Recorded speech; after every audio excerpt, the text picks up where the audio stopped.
el servicio eficaz.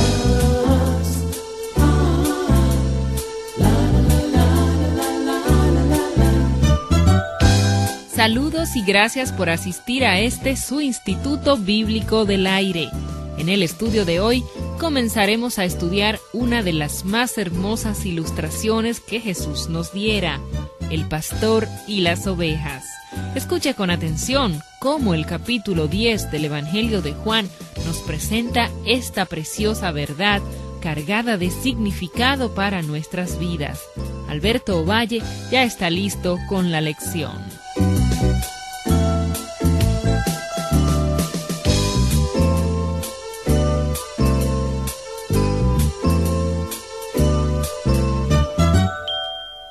Saludos, apreciado amigo y amiga del Instituto Bíblico del Aire.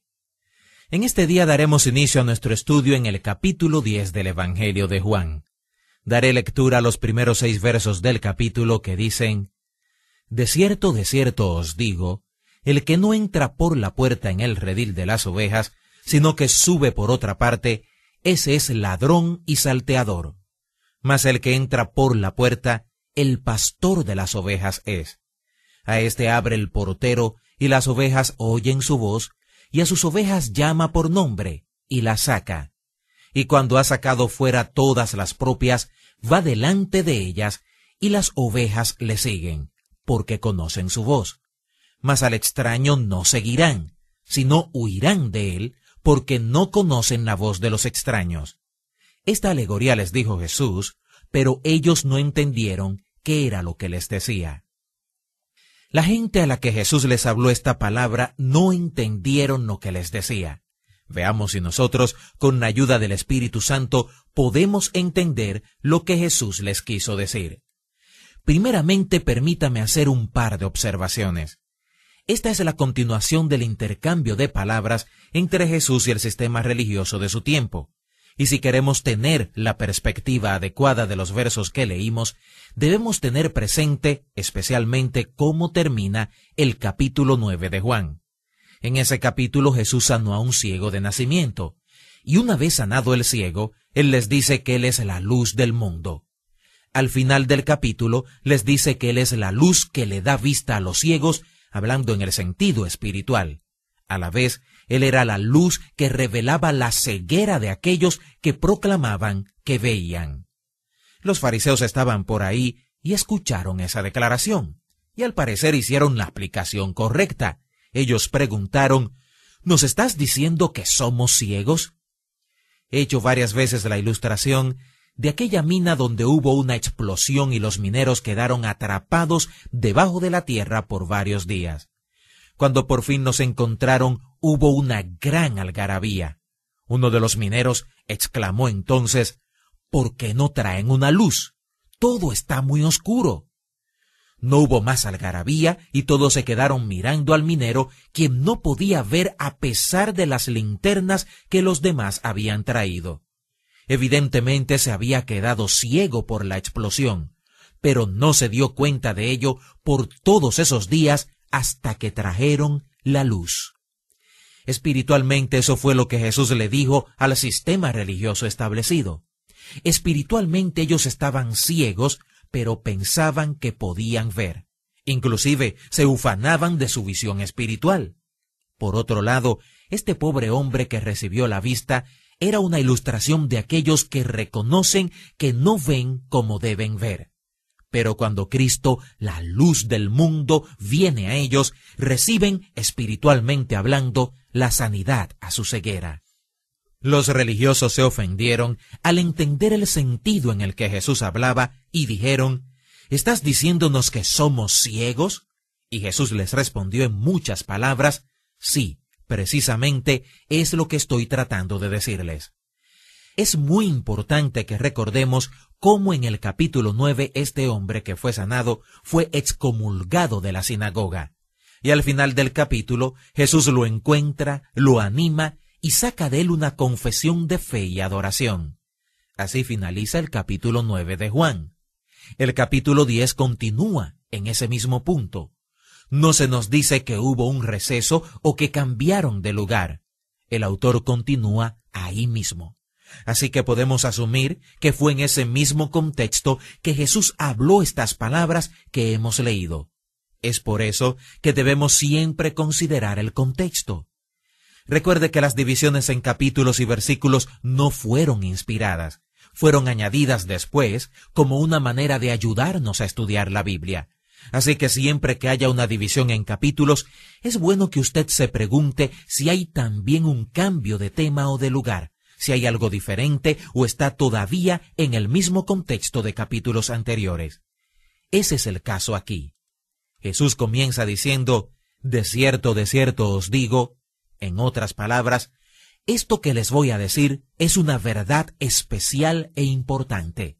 Y entonces usa una figura del lenguaje. El verso 6 nos dice, esta alegoría les dijo Jesús, pero ellos no entendieron qué era lo que les decía. Obviamente esta es una ilustración, y la ilustración tiene que ver con el redil de las ovejas. Es importante profundizar en lo que es el manejo de las ovejas y entender lo que era un redil. Un redil era una especie de corral usado para guardar ovejas en una villa o ciudad. Una cantidad de pastores podía pasar por el lugar mientras pastoreaban sus ovejas. Ellos podían pasar la noche en una especie de fonda en lugar de bajo cielo abierto. Pero tenían que poner sus ovejas en este corral común para todos. Y esto es lo fenomenal. Podría haber ovejas de 5 o 6 pastores diferentes en un mismo corral. En la mañana, cuando los pastores venían a buscar sus ovejas, sencillamente las llamaban de una manera especial y diferente, y ellos salían del redil con sus rebaños. Esa era la manera en la que separaban a sus ovejas de las otras. Es posible que él estuviera tratando de hacerles entender que el redil era los judíos, el sistema religioso con el que había estado discutiendo. Cuando él les habla del pastor que llama a las ovejas, y esas ovejas reconocen su voz y le siguen, probablemente se estaba refiriendo a aquel hombre que era ciego, al cual ellos habían echado fuera de la sinagoga. Al parecer él les quiso decir que ellos no le echaban fuera. Él lo llamó. El hombre escuchó su voz y le siguió. Y les hablaba de un rebaño especial que sería sacado del redil en el que estaban los religiosos establecidos. Jesús menciona varios yo soy en este pasaje. Y el primero que encontramos en este párrafo nos dice, yo soy la puerta de las ovejas. Esto es lo que Jesús está estableciendo.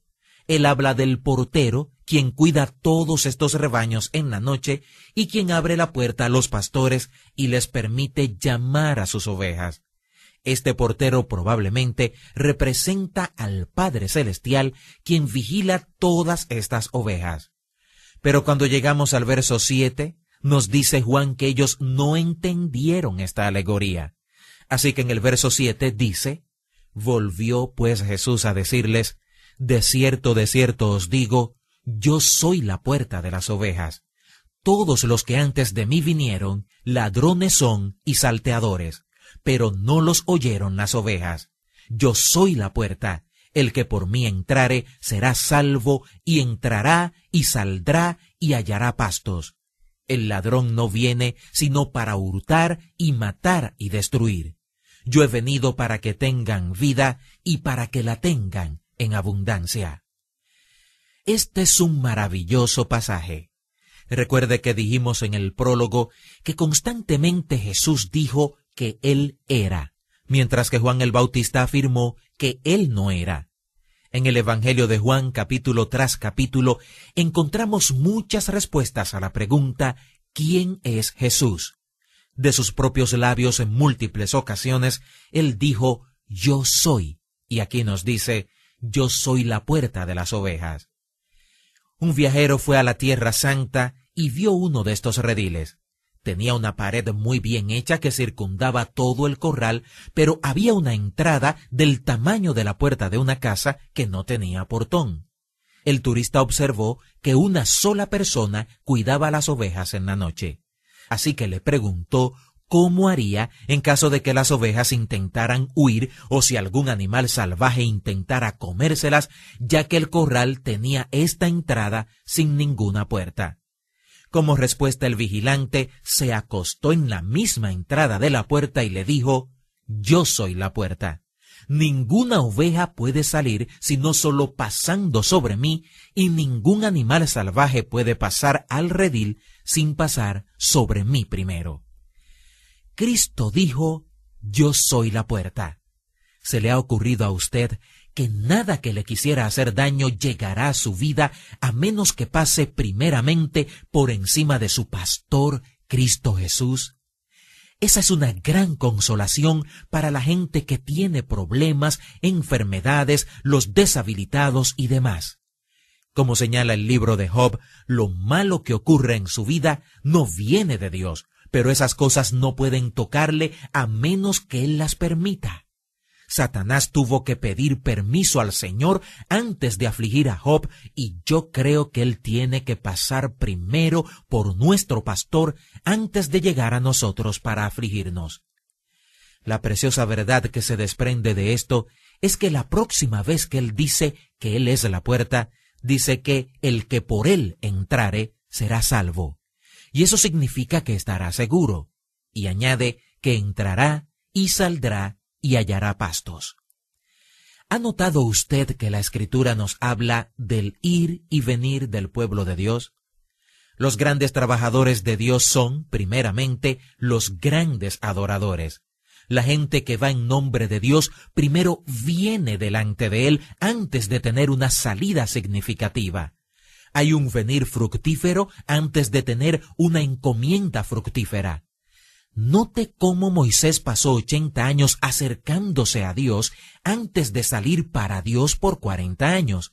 Y la razón por la que nuestro salir para Dios no es fructífero hoy es porque no hemos tenido un venir a Él fructífero.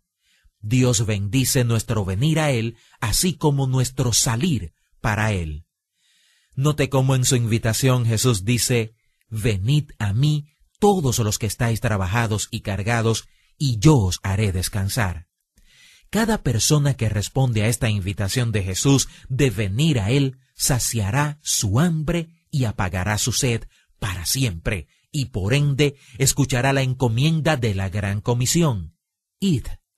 Una vez que el agua ha saciado su sed, permita que esa agua sirva para saciar la sed de otros. Permita que se convierta en ríos de agua viva que fluyan de usted hacia otros. En otras palabras, tenga un venir a Dios significativo y un salir para Dios fructífero. Hasta aquí la enseñanza de hoy en el Instituto Bíblico del Aire. Esperamos que lo aprendido en esta lección les sea de mucha ayuda. En nuestro próximo programa continuaremos con los estudios sobre el Evangelio según San Juan. Entre tanto, confiamos que nos escribirá para dejarnos saber en qué forma este programa es de bendición a su vida. No olvide solicitar los materiales que acompañan esta serie de estudios. Escríbanos al Instituto Bíblico del Aire, P.O. Box 2805, Miami, Florida 33265, Estados Unidos, o al correo electrónico iba@transmundial.org. Hasta nuestra próxima clase.